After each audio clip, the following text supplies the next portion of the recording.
Life could be a dream. Life could be a dream.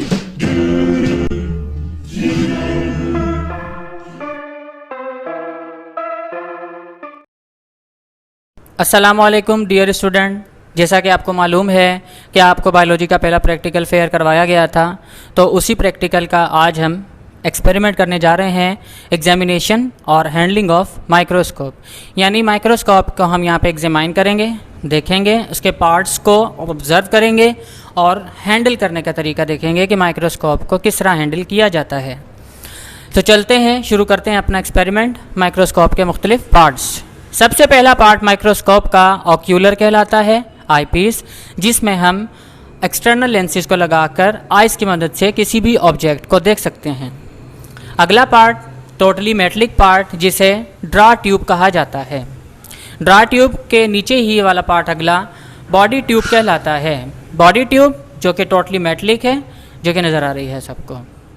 अगला part nose piece कहलाता है, जो draw tube के नीचे आपको नज़र आ रहा है। एक गोल सी डिस्क है, आप इस तरीके से देख सकते हैं कि माइक्रोस्कोप का ये वाला पार्ट नोज पीस कहलाता है।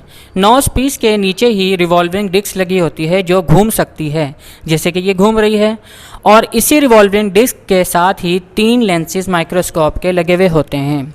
इन लेंसेज को ऑब्जेक्टिव लेंसेज कहा जाता है। इनमें मुख्तलिफ़ किस्म की पावर्स होती है ऑब्जेक्ट को देखने की, जिस तरह कि ये लो मीडियम का है, ये लो पावर का है, ये मीडियम पावर का है और ये हाई पावर का है। यानी कि ये नोज पीस पर ऑब्जेक्टिव लेंसेज माइक्रोस्कोप के अपने लेंस लगे हुए होते हैं, जिनकी मदद से ऑब्जेक्ट हमें साफ और सुथरा नज़र आता है।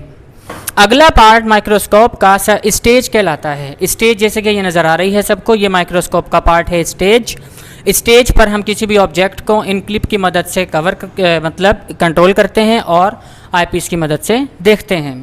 स्टेज के नीचे माइक्रोस्कोप का अगला पार्ट सब स्टेज कहलाता है। ये माइक्रोस्कोप की सब स्टेज है। सब स्टेज के नीचे ये पार्ट जो घूमता हुआ नज़र आ रहा है आपको, जिसमें मुख्तलिफ़ किस्म के छोटे छोटे से पोर्स हैं, और इस पार्ट को डायाफ्राम कहते हैं। डायाफ्राम की मदद से हम ऑब्जेक्ट को छोटा बड़ा देखने के लिए हम इन पोर्स को एडजस्ट करते हैं। अगला पार्ट माइक्रोस्कोप का इसके डायाफ्राम के नीचे ही स्टेज के नीचे मिरर का काम क्या होता है?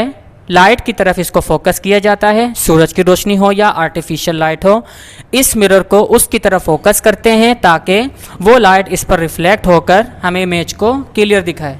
क्योंकि आपको मालूम है कि ये माइक्रोस्कोप जो है इलेक्ट्रॉनिक नहीं है, बिजली से चलने वाले नहीं है, इसीलिए इसमें सूरज की रोशनी का और आर्टिफिशियल लाइट का काम बहुत ज़्यादा ज़रूरी होता है। अब आ जाते हैं इसके अगले पार्ट्स की तरफ। माइक्रोस्कोप में कुछ स्क्रूज होते हैं छोटे बड़े, जो दोनों तरफ हैं, इस तरफ भी नज़र आएंगे और उस तरफ भी। ये बड़े वाला स्क्रू जो माइक्रोस्कोप का है, इसे कोर्स एडजस्टमेंट स्क्रू कहते हैं। इस स्क्रू की मदद से हम बॉडी ट्यूब को ऊपर नीचे कर सकते हैं। बॉडी ट्यूब को ऊपर नीचे करने से इमेज छोटा बड़ा हमें नज़र आता है। छोटे वाले स्क्रूज, इनको फाइन एडजस्टमेंट स्क्रू कहते हैं, ये भी घूम सकते हैं। इससे इमेज हमें क्लियर नज़र आता है।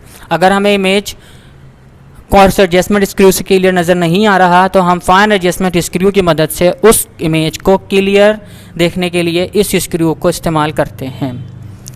ये वाला हिस्सा माइक्रोस्कोप का ये बैक और आर्म कहलाता है, जिसकी मदद से माइक्रोस्कोप को हम हैंडल करते हैं, उठाते हैं, पकड़ते हैं।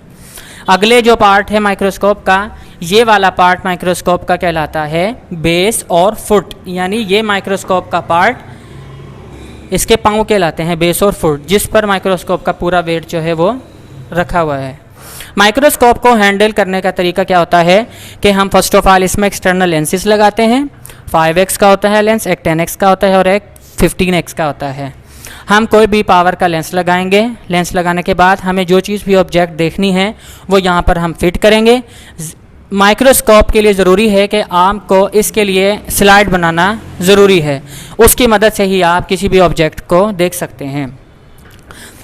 हैंडल करने के लिए लाइट की तरफ हमने मिरर करना है। मिरर से लाइट रिफ्लेक्ट होकर आएगी और हमें इमेज साफ नज़र आ जाएगी। तो ये था माइक्रोस्कोप के मुख्तलिफ पार्ट्स का एक्सपेरिमेंट, हैंडल करने का तरीका। तो उम्मीद है कि आप लोगों को ये एक्सपेरिमेंट समझ आया होगा। Thank you very much.